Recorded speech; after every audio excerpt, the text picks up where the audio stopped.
After sharing a smile, Iba and I returned to the room. Both Kondo and Dr. Matsumoto seemed so wrapped up in their conversation about the physical exams, it was as if they didn't realize we had left the room. Or Sanan, for that matter. Ah, yes. Doctor, how did the physicals go? Yes. About that. This sure is a headache. What? Why is that? What do you mean, why? The amount of injured and sick warriors is nearly a third of your force. What? Impossible! It is not only possible, Kondo, it is the truth. What have you been doing to these poor men? Cuts, lacerations, bowel pain. This entire place is lousy with, well, lice for one. Seriously? I'm so embarrassed to hear this. I never would have imagined. First, you need to set aside a room dedicated to medical care. Sick men can be sent there. Second, you need to clean this place up. Otherwise, I won't be able to help you. Understood. I'll get to it this instant. So we were ordered to clean the entire compound. Did I say goodbye to Iba? Oh, I don't have the cleaning scene. Interesting. Dr. Matsumoto came the next day to inspect the cleanliness of the compounds. Huh. How very interesting. Can I skip? Okay. So I can still skip. So Iba didn't help with the cleaning, I guess. I'm intrigued by how differently this is actually going. This is having a lot more variety than I was expecting. And I'm okay with that. What do I need to do right now? Okay, so I don't worry about Okito this time around. I swear if Iba shows up to save me from you right now. Okay, thank you, Toshi. Let's see. What do I have to think about after this confab? My father. Okay, that makes sense. What had become of my father? Mayhap we find out yet again. Alright. So what's gonna happen now? We're slowly fading. Misa thinks there's another new scene.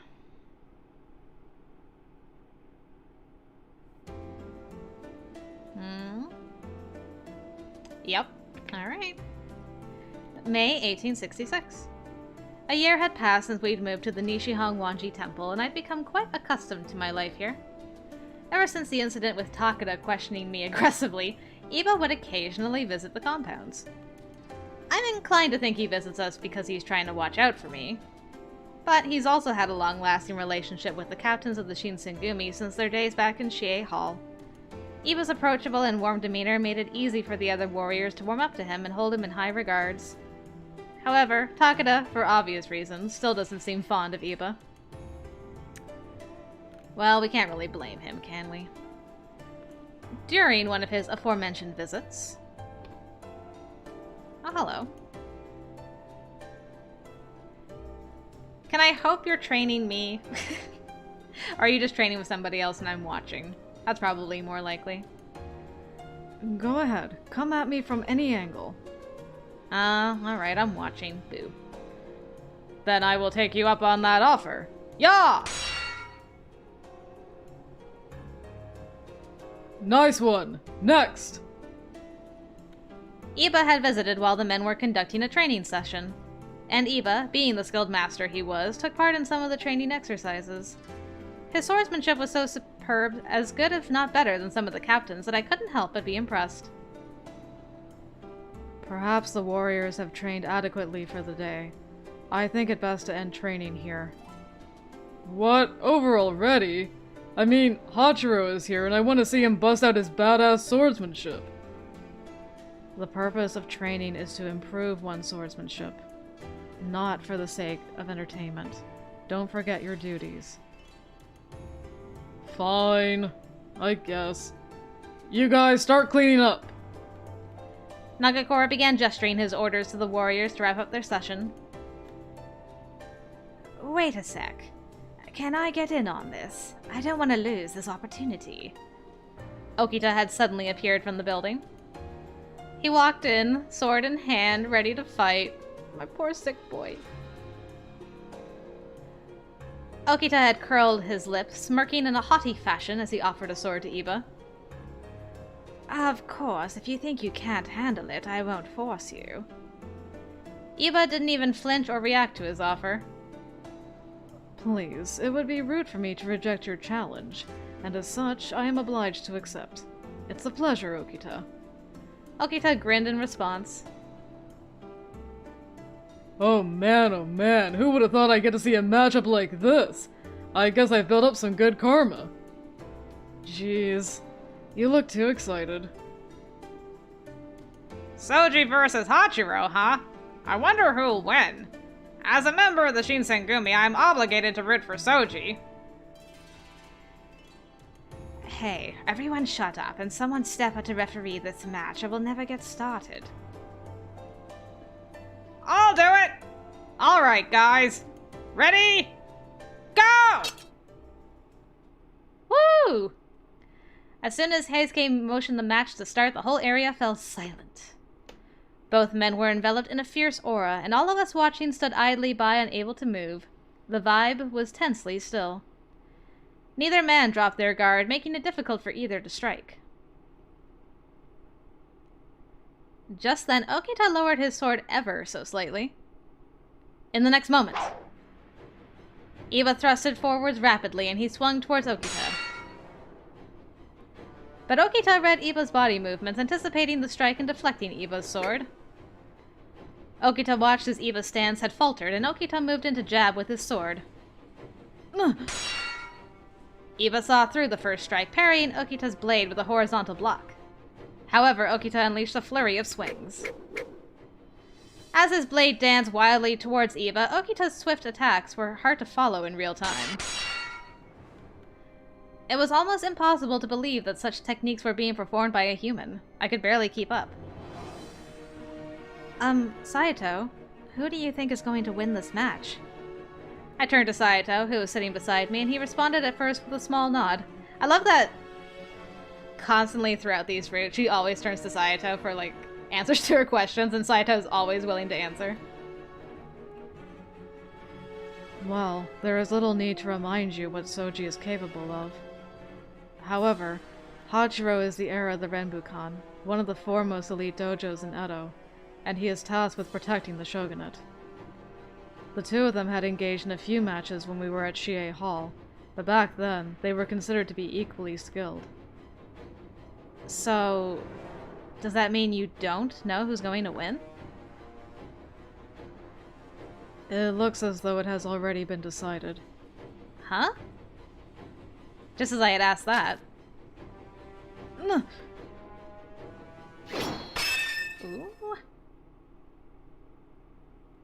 Iba's sword was parried and he dropped to his knees. Match point! As Heisuke declared the game over, Iba sighed in acceptance of his defeat. Huh. Yeah, I kind of thought, like, Soji's such a badass with a sword. As awesome as Hachiro has been, he is reluctant to actually cause harm. And as we all know, Souji has no such thing holding him back. I lost that one. Well, considering your opponent was Souji, I'd say you put up a damn good fight. I'll say, that match had everything. You guys went back and forth, and there were a few close calls on Souji's end, too. Yeah, it got a little close at times, but... Okita's cold gaze beamed towards Iba as he stood over him. Good job, old boo. You're killing it, even with the tuberculosis. If this is all you have to give, then I could beat you any time of the day with my hands tied. Iba's brows furrowed slightly. And what do you mean by that, Okita? Oh, so you need me to spell it out for you. I used to think you were hot shit when it came to your swordsmanship. Okita sneered before making his next remark. Your sword has become pale and lifeless. Okita's tone revealed his disinterest, and he shrugged before dismissing himself from the room. Damn. Souji dropped the bomb. Iba stood up straight and he shot an intense glare in the direction of the departing Okita. My sword is lifeless. Okita's words seemed like they stung Iba deeply.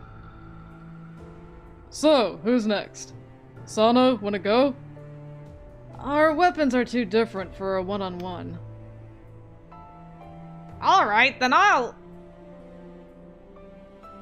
Just when it looked like Heisuke was about to volunteer himself, Wait! as we looked towards the direction into which Okita left, Takeda walked in. Very dramatically, it sounds like. If you're looking for a new contender, would you mind if I threw my hat into the ring? I would love to see you in action. I would love to see Iba's Kotengu for myself, seeing as it's become the talk of the town. Hachiro's nickname at Iba Dojo. Takeda. What is he trying to pull? I wasn't the only one who sensed something was off, as the captains looked bewildered by his entrance.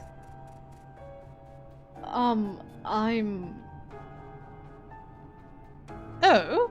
Don't tell me someone of your strength and stature can't handle a match with a small fry like me over here. Takeda, you are not small. I guess it is to be expected of a member of Iamochi's guard. You sure are haughty. Hey, Takeda! As Harada was about to step in, I just thought it'd be a good opportunity to spar with someone I'd never get to fight otherwise. Even so, perhaps there are plenty of other people I'd much rather have a chance to fight anyway. as he said that, Takeda glared towards me. He wants a match with me? Oh no, that's not good. I stood there, puzzled by his suggestion, and Iba stepped forward. Very well. I'll have a match with you. Then I will be the adjudicator. As Saito volunteered to referee the match, Iba and Takeda stood to face each other. Swords on the ready. Fight! As Saito swung his arm to begin, the two moved into their attacking stances. I've never actually seen Takeda wielding his sword before, so this is quite interesting. I just hoped no one got hurt. Especially Iba, since he had just finished the match with Okita. Before we knew it, the metallic clang of their clashing blades filled our ears as we watched. Compared to the intense movements of his earlier match, Iba seemed to move a little more sloppily. Takeda seemed to have picked up on this. He flashed a menacing smirk as if he'd already won. Takeda didn't want to miss his opportunity, so he moved in with a strike that had the full force of his body behind it, but then... You bastard! Iba followed the path of the incoming attack, and he narrowly deflected the attempted strike. What? Before Takeda had a chance to recover. In an instant, Iba shifted the tide of the match by pressuring Takeda and cornering his movements. There's no chance I'm going to let you take me so easily. I've had my fair share of opponents, and nothing you throw will surprise me. Ah, you insolent shit! Takeda's face warped in anger, and he kicked the ground in an effort to close the distance between them. Ah! Takeda tried to stab his blade into Iba's throat with upward thrusts. Oh boy. Iba was able to dodge him with ease. But Takeda persisted, then trying to thrust for Iba's stomach. Wait, was he actually trying to hurt Iba? No sooner had the thought entered my head when... Thank you, Saito. Halt! As Saito shouted for them to stop, both men disengaged. What is it you're trying to do here, Takeda? What do you mean? This match was supposed to be an exhibition of both of your skills as swordsmen. However, it is obvious that you're intentionally aiming for Hachiro's vitals. Especially when you're using a real sword. No Shinsengumi sword should be swung with the intent of carrying out a personal grudge. I have no idea what you're talking about. Shouldn't all of you know as well as I do how easy it is to be lost in the moments of a heated match? Lost in the moment? Sounds like Mr. Funny Guy over here has jokes. Do you honestly think that we wouldn't be able to judge whether you're fighting with intent or just messing around? As the warriors circled around the match floor to criticize Takeda's manner of attacking, Takeda continued to insist that he had no intention of harming Iba. Just then. What is the commotion, gentlemen? I believe the rules of conduct explicitly say no personal conflicts allowed. Chief! Please, hear me out. As a captain of the Shinsengumi, I have never broken the rules of conduct. Can you explain the situation here? Takeda nodded, taking this time to begin rattling off his list of excuses. As you know, the Tenin Rishin style of training with the Shinsengumi is always meant to simulate what real battles are like. When you're in combat, isn't it important to look out for when opponents aim for your vital organs? So, wouldn't it be helpful to fight in training like you would fight in a real combat situation? Kondo stared back at Takeda, listening intently to what the latter had to say, but after taking a deep breath, Kondo offered his deliberation. I was watching your match from afar. One could easily observe, just by watching you, that your attacks were fueled by hatred, rather than being taken as mere exhibitions of skill. Takeda's expression froze. I don't think I had ever seen Kondo look as intimidating as he did when facing Takeda. It is an absolute disgrace for you to attempt to harm Iba, who serves the same shogunate as us. This is not something I'd expect from a captain. Please, wait, Chief, As of now, I have no intention of listening to whatever drivel you may offer as an excuse. I will discuss with the other captains about the appropriate punishment for your actions. I'd suggest for you to brace yourself. No. Go Kondo! Woo! I could hear the teeth grinding from Takeda's mouth. Kondo dismissed himself curtly. Wow! Kondo saw through all the lies. So proud.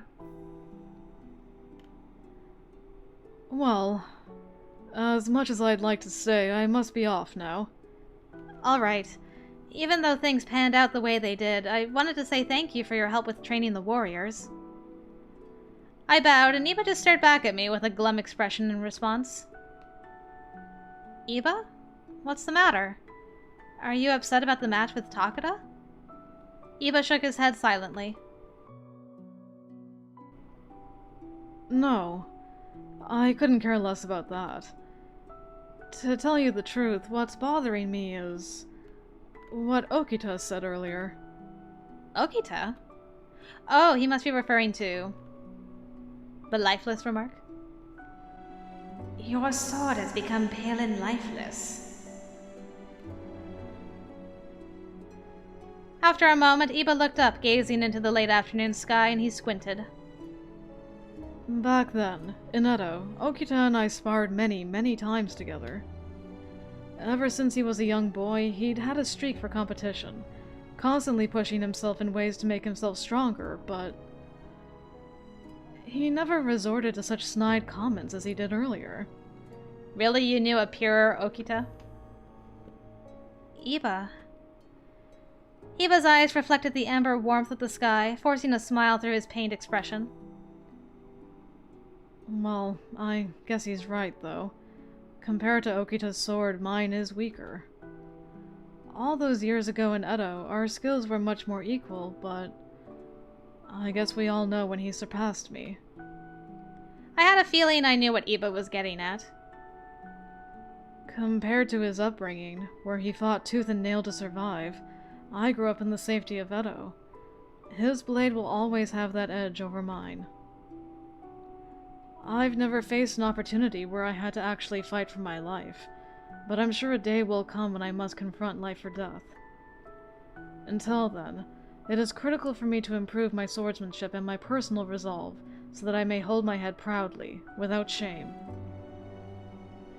Iba appeared to wrestle with these thoughts as the sun began to set above us. The scattering of its color against the clouds looked like blood smeared across a giant canvas. Eventually, he turned towards me. So, this is the place you call home now. Doesn't living here fill you with fear? Well, Toshi has told me some of the warriors that live here can become bloodthirsty monsters, swinging their swords like demons and murdering people like killers. Aren't you scared to be all alone in a place like this? I gripped my fists. All of my memories fluttered back to me, from the first night in Kyoto to the battle at the Takeda Inn, and so too did memories of other battles. There's no telling in the future if, or when, we will come face to face with death once more, and when those who are close to us will be taken. Iba looked as if he read my emotions from my expression. If you want, I can ask Toshi about the idea of taking you with me. My eyes became wide with bewilderment.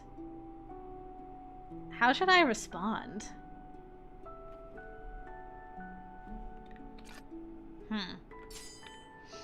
How should I respond?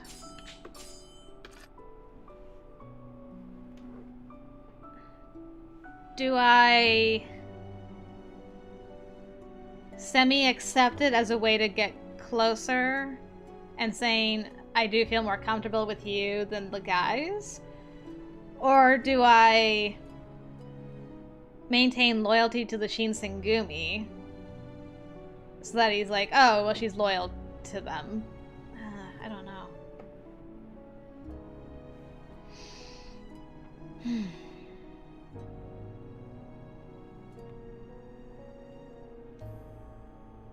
Maybe. I mean, I'm not leaving right now. And it's reasonable to be like, well, something could happen. Something does happen, which makes me wonder what happens if I pick this choice. Because eventually a Fury is going to break into our room. Let's try this and see what happens. Thank you for your consideration. But I have the same goal as the Shinsengumi. It's imperative for me to find my father, so it makes more sense for me to stay here. At first, Iba was taken aback by my answer, as if he'd expected I would say yes. But it looked as though he'd understood, and he didn't press the issue. I appreciated his consideration. However, if something were to happen, would it be okay for me to reach out to you for help? Iba's eyes widened jubilantly. Okay, I'm satisfied with that answer. She's like, I ally myself with the Shinsengumi, but if something happens, I won't go with you, but I would like your help if you're willing to give it. I like that. Oh, and he's so happy. Of course. We are childhood friends, after all. His smile reminded me of the same cheeky grin he had as a child. Can we ever see that one day? Just from the tone of our conversation, I could tell just how much Iba was concerned about me. If I were in his shoes, I'm sure I would have done the same for him, but for me, this place is the only thing I have that connects me to my father. Knowing my father has key information and research on the Furies means finding him was a top priority. There's no way that I could just turn my back on what I've done here and pretend it never happened. And more than anything, I wanted to ask my father the truth about the Furies. What led to him becoming involved with the Furies in the first place? Also, was he close to discovering a method of changing Furies back into humans? All of these questions lingered in my mind. You don't look like yourself when you worry. I know it's kind of difficult to do in the present, but please, for me, keep your head up. You could give me a Snickers, too. You don't look like yourself when you're worried. His eyes stared with sweetness into mine, and just then... Oh, there you are. Hey, Iba! Yes, who? Who?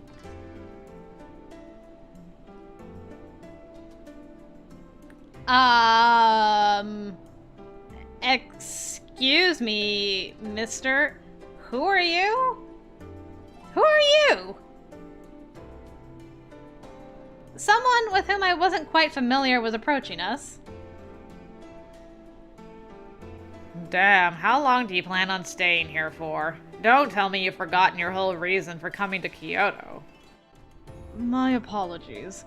This place feels so close to home that I forget how quickly time passes when I'm here. Well, I know many of your childhood friends are here, so I understand, but you gotta think of your job.